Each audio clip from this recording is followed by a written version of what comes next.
আজ বৃহস্পতিবার সকালে বর্ধমানের কৃষ্ণকালী মায়ের মন্দিরে ঘটে গেল এক অভাবনীয় ঘটনা।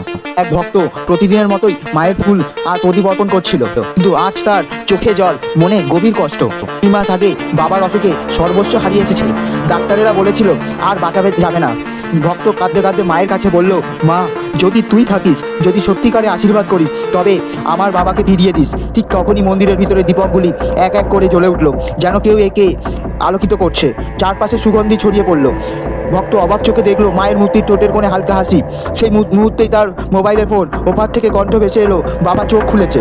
ভক্ত ছুটে গেল হাসপাতালের দিকে, আর মায়ের চোখ যেন তাকে বিদায় দিয়ে আশীর্বাদ করছিল। লোকজন বলে, সেদিনের পর থেকে কৃষ্ণকালী মায়ের মন্দিরে প্রতিদিন এক অলৌকিক দ্বীপ জ্বলে ওঠে নিজের থেকেই।